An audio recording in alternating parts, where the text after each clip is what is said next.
Bonjour à tous, je m'appelle Najma Beljoudi. Je suis là aujourd'hui donc pour vous expliquer, vous raconter un peu mon parcours scientifique. J'ai passé donc mon bac S, donc mon bac scientifique, et j'avais une spécialité SVT, donc Sciences et Vie de la Terre, qui était enseignée par Monsieur Couture, qui est assez important en fait, vous allez le voir. En fait, ce prof-là, on passait en fait le bac de français, on avait des vacances, et en fait, il était en contact avec toujours plein d'associations, et dont une association qui faisait de la médiation scientifique pour les jeunes. Et en fait, à ce moment-là, on avait des sortes de conférences, petites conférences où on pouvait exposer un sujet sous forme de poster. Donc c'était clairement les conférences qu'on fait actuellement par exemple en thèse pour partager les avancées de notre projet scientifique. Et ils proposaient aussi un stage à faire.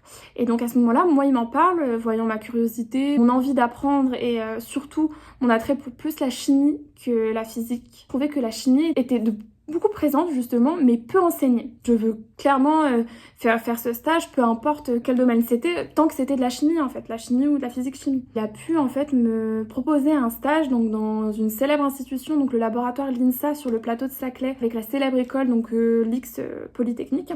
J'étais les petites mains d'une belle entrepreneuse aujourd'hui, donc Odiana Du. Donc à ce moment-là, elle était en thèse en première année, il me semble. Elle m'a expliqué pas mal de choses et c'est à ce moment-là que je me suis dit, bah ok, je veux faire une thèse, je veux être aussi chercheuse, je veux pouvoir faire découvrir et partager mes avancées, mes recherches. Et c'est à ce moment-là déjà que je savais que je voulais faire une thèse. J'obtiens mon bac, donc avec une moyenne classique et pas forcément de mention. À ce moment-là, donc on avait donc Parcoursup maintenant, donc APB à l'époque, avec un vœu sélectionné qui était l'université d'Orsay. Et à ce moment-là, bah moi je voulais pas du tout aller à l'université d'Orsay, j'avais en tête et j'avais en premier vœu l'université Pierre et Marie Curie, qui est maintenant appelée l'université Sorbonne Université, pardon. Ce prof-là, Monsieur Couture, avait fait ses études là-bas et il m'a dit mais non, faut absolument que tu y ailles, je vais essayer de voir ce que je peux faire. Et à ce moment-là, on se déplace pour pouvoir faire monter entre guillemets ma candidature et vraiment montrer que j'étais motivée. Et en fait, leur mot d'ordre est simple. Tout le monde peut rentrer à l'université, mais il y a très peu qui restent. Il y a beaucoup d'entrées et finalement au fur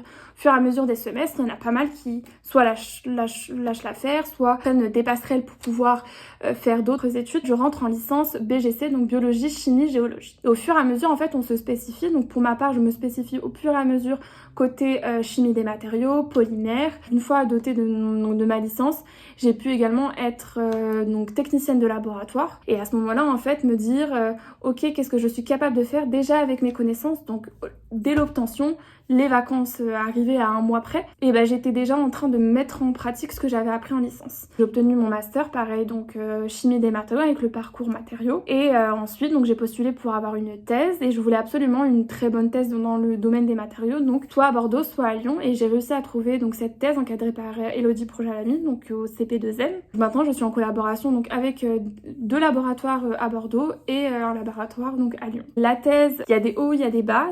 C'est beaucoup de travail, beaucoup d'expériences. Les expériences sont le fruit du travail, c'est le nerf de la guerre, comme le dit mon encadrante. Au cours de mon parcours aussi, ce que j'ai oublié de dire, c'est que j'ai fait aussi pas mal de médiation scientifique. Donc j'ai essayé de faire découvrir les états de la matière à une classe de CE2. Donc une école ZEP qui était placée, il me semble, à Barbès. C'était super intéressant de pouvoir donner la force et l'envie à des élèves, des petits en fait, qui connaissent pas grand chose mais qui aussi donc du coup ont de la chimie à portée de main tout le temps. Ensuite, j'ai également fait de la médiation en fait au sein des lycées, donc pouvoir parler de mon parcours à mon propre lycée, à un lycée aussi ici à Lyon, en expliquant qu'en fait on peut avoir des barrières qui sont algorithmiques, donc avec le système APB, mais on peut aussi nous-mêmes se donner la force d'aller pouvoir faire ce qu'on veut et ce qu'on a envie de faire et croire en ce qu'on est capable de faire. Garder toujours l'envie et l'espoir de faire ce que vous avez envie de faire.